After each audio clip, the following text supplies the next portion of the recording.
Selamat malam, salam sejahtera buat kita semua. Malam Pak.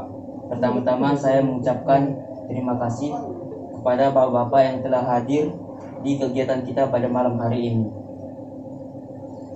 Sebelum itu, izinkan saya perkenalkan diri, Pak. Nama saya Faris Abraham Siombing. Saya mahasiswa dari Politeknik Pembangunan Pertanian Pelbangtan Medan.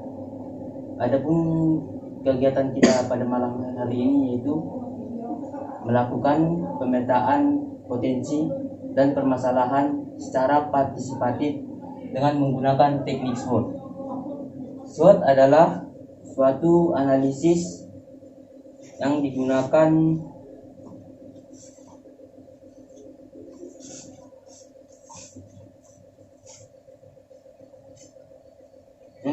untuk mengidentifikasi kekuatan, kelemahan, peluang dan ancaman yang dapat mempengaruhi kelompok atau proyek. Baiklah Bapak Ibu sekalian, kita akan mulai melakukan pemetaan potensi dan permasalahan desa secara partisipatif dengan menggunakan teknik SWOT.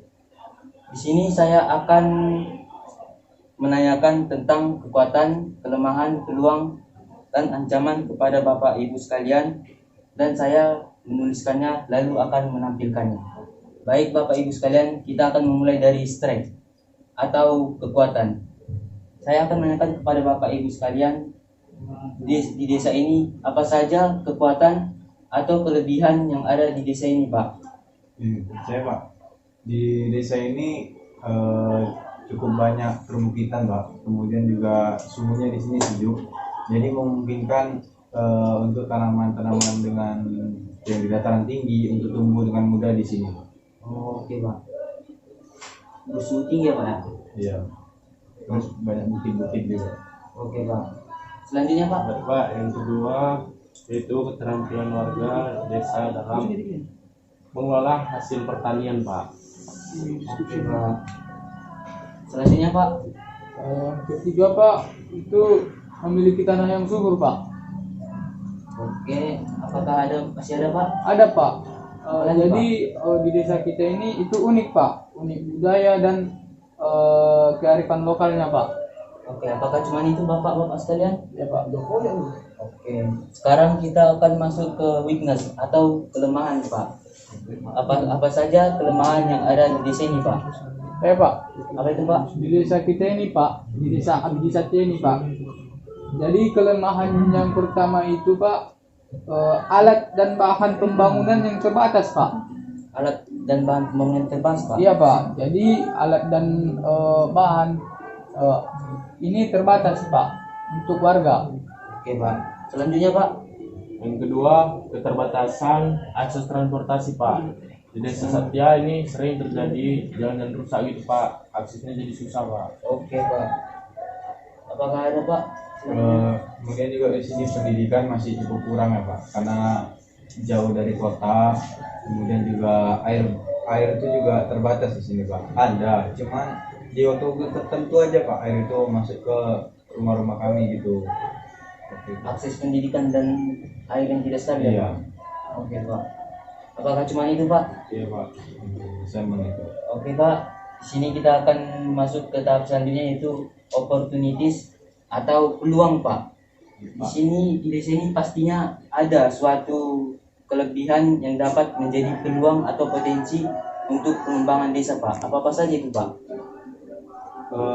Kalau di sini ya Pak, saya rasa sih pariwisata alamnya sih, karena kan saya bilang tadi di sini perbukitan, udara sejuk, tanah subur kan Pak. Jadi memungkinkan di sini adanya pariwisata lah yang bisa diolah. Oke Pak, selanjutnya Pak. Baik Pak, yang kedua itu pengembangan pertanian dan lapangan kerja Pak. Di desa Abdi Satya ini banyak sekali lapangan pekerjaan Pak. Contohnya itu Pak, dari bagian pertanian Pak. Oke Pak, lapangan kerja yang masih luas ya Pak ya? Ya Pak. Selanjutnya Pak. Selanjutnya Pak, pengembangan pertanian Pak. Itu sudah tadi Pak. Oh, ini Pak, wisata kebudayaan. Seperti apa itu wisata kebudayaan Pak? Jadi wisata kebudayaan ini Pak, seperti orang-orang itu Pak banyak meminati budaya kita Pak. Oh, Jadi- sehingga datang berkunjung, Pak. Iya Pak, seperti itu dia Pak. Terima kasih, Pak. Apakah ada selanjutnya, Pak? Ada Pak, ini Bapak ini. Sudah Pak, sudah cukup Pak. Sudah Pak. Sudah, Pak. Sudah Pak. Oke, sekarang kita akan masuk ke threats. Threats adalah ancaman, Bapak. Jadi di setiap desa pasti ada sebuah ancaman yang dapat merugikan desa tersebut, Pak. Apa saja ancaman yang ada di desa ini, Pak? Kalau yang saya rasa memang sih di desa ini lapangan kerja cukup banyak ya Pak ya. Cuman karena di sini jauh dari kota seperti yang saya bilang dan juga lingkungannya masih cukup kecil, rumah-rumahnya masih sedikit. Jadi mengakibatkan perekonomian yang perputaran ekonominya itu kecil gitu Pak, saya rasa. Oke, Pak. Pertukaran ekonomi yang kecil, ya, Pak? Oke, Pak. Selanjutnya, Pak. Selanjutnya itu bencana alam Pak, karena kan di desa Abisate ini banyak bukit-bukit Pak. Jadi itu potensi besar terjadinya tanah longsor Pak. Tanah longsor, Pak. Iya Pak. Oke, Pak. Habis itu, Pak, masih ada, Pak? Ada Pak. Apa itu, Pak? Permasalahan desa dan non non politik Pak. Konflik, Pak. Ya Pak, konflik Oh. politik. Seperti apa konflik yang ada di desa, Pak? Jadi begini Pak, pada saat misalnya pemilihan kepala desa Pak, banyak yang ricu gitu Pak. Sehingga terjadi perpecahan, ya, Pak? Ya Pak. Oke, Pak. Oke, Bapak Ibu. Di sini saya telah menuliskan kekuatan atau kelebihan, kelemahan, peluang, dan ancaman yang ada di desa kita ini, Pak. Sekarang saya akan menampilkannya di papan ini.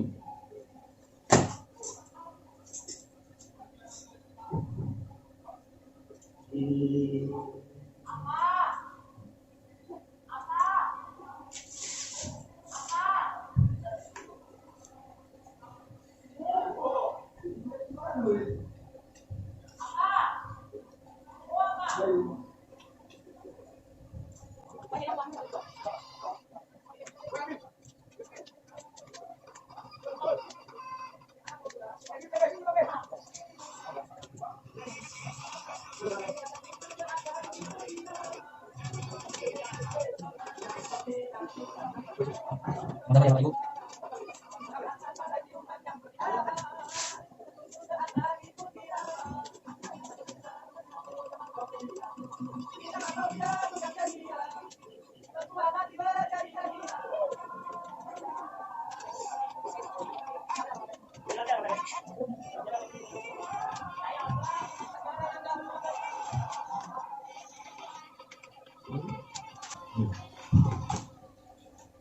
Baiklah Bapak Ibu sekalian, di sini saya telah menampilkan kekuatan, kelemahan, peluang, dan ancaman yang ada di desa kita ini, Pak. Di sini kita bisa melihat apa-apa saja, Pak, seperti kekuatannya, Pak, perbukitan yang indah dan suhu yang sejuk, memiliki tanah yang subur. Kelemahannya, Pak, seperti keterbatasan akses transportasi, alat dan bahan pembangunan yang terbatas, Pak. Dan peluangnya juga banyak, Pak, seperti pengembangan pertanian dan lapangan kerja, pariwisata alam. Begitu juga dengan ancamannya, Pak. Di sini kita harus bisa mengatasinya, Pak, sebab kita telah melakukan pemetaannya, Pak. Di sini kita juga berharap kedepannya pembangunan di sini terus berlanjut dan berkembang, Pak. Saya akhiri, semoga pemetaan potensi dan permasalahan yang kita lakukan secara partisipatif ini dapat membuahkan hasil, Pak. Cukup sekian, terima kasih, selamat malam. Malam Pak. Terima kasih, Pak.